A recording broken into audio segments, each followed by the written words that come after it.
We're going to unbox Fantech Soldier K612 Pro Gaming Keyboard. So, nabili natin to sa Lazada, around 814 pesos. So, nag-sale sila. So, we're going to unbox this and we're gonna try it. Let's go.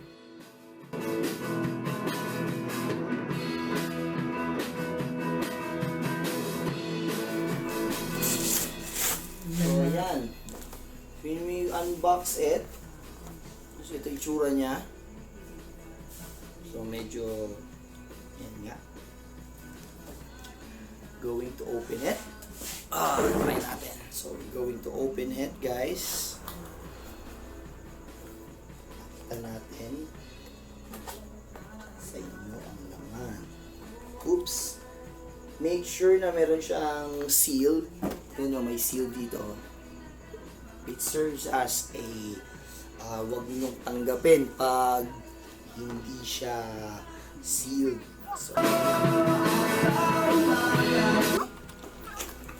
So ayan. So, buksan po natin mga kaibigan. So, ito po. 1 and 2 and 3. Ayan. So, buksan po natin ulit. Ayan. Ay, naku. Ayan.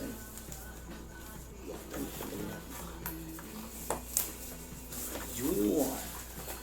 So, papansin nyo mga kaibigan, ito yung tsura ng first open natin o unbox. Kita natin meron pang warranty dito, which is blah blah blah blah.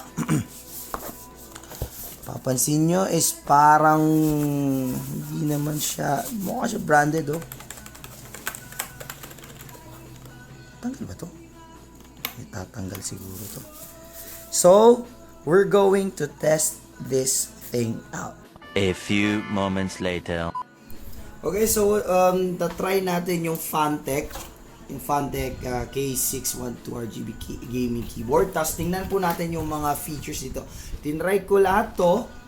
Very solid talaga siya. Astig man. Una sa lahat is yung cord niya. Medyo safe naman siya kung makikita nyo ha. Makikita nyo. Second is yung keyboard itself. Ito yung pinaka-importante. May nakalagay dito. If you can see naman, may customization dito.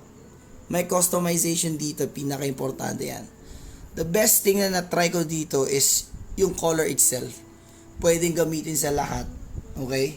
So before that, tingnan mo muna natin yung keyboard itself. Okay? Makikita nyo, it is made with parang gamit niya, parang plastic eh. Tapos, yung stand niya parang very stable, saka medyo hindi naman siya masyadong mataas, hindi naman siya mababa. Makikita nyo kung ganito lang kataas oh. Okay, so when it comes to the mga keyboard, yung pag mag-click ka, ganito tunog lang niya. Unlike pag yung normal na parang may keyboard na medyo may tunog pa ng konti. Pero it's very good naman. Very, very affordable siya. Tapos very astig. Okay? So, if you can see naman, wala naman sigurong masasabi na it's very bad or corny or pangit. It's very, very cool naman. Yung mga sulat naman dito, very, very astig talaga. So, dito naman, for example, is yung number lock, padlock, yung caps lock, at saka yung tawag nilang Windows lock. So, yan po siya. Now, let's try ano mga features yung kanina sinabi ko ha. Try natin yung mga features na binigay dito. Tingnan natin yung binigay dito. Ano kaya ang piliin natin? Kasi mahirap to eh.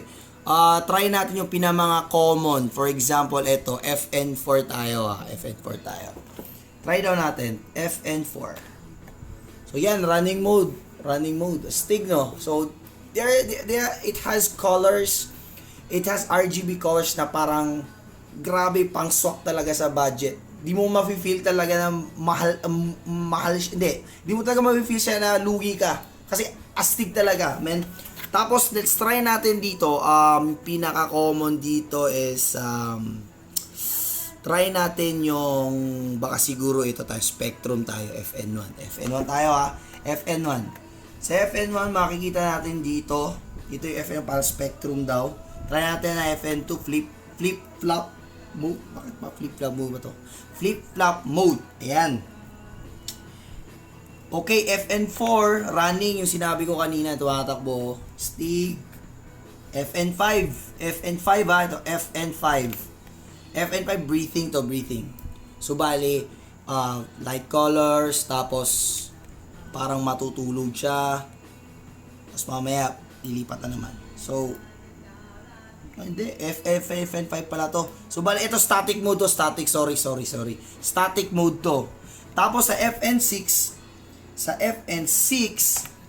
yan, central line mode, ganyan. Ewan ko, ano meron dyan. Sa central line mode, gumaganon dyan.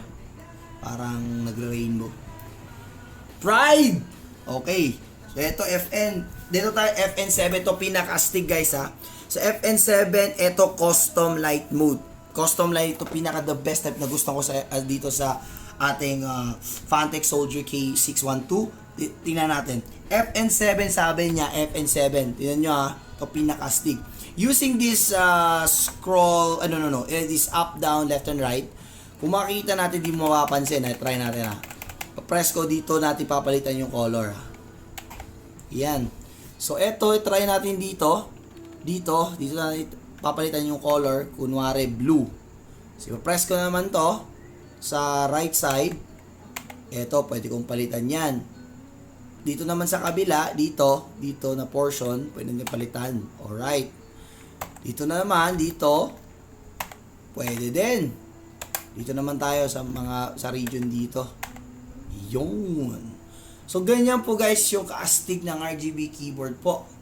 So, why don't i-try down natin maglaro. Okay? So, let's do this.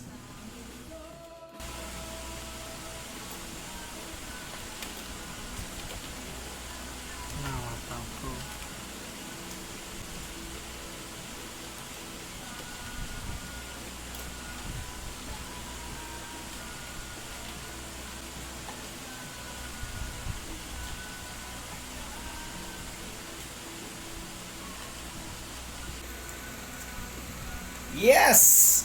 Yes!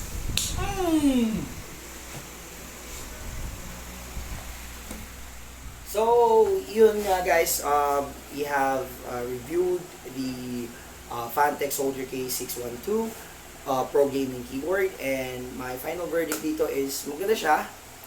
Sulit talaga siya. Hindi naman naabot siya ng 2,000, but it's definitely worth a price. Yung mga hindi masyadong ma-demanding sa keyboard, I think this is very, very good for you. So far, it will be a very, very good and amazing experience sa inyo. And for more reviews that have you with you guys, please subscribe and like this page. And thank you very much for watching. And definitely this Phanteks Soldier K612 is not actually sponsored. This is only my personal review, my first unbox.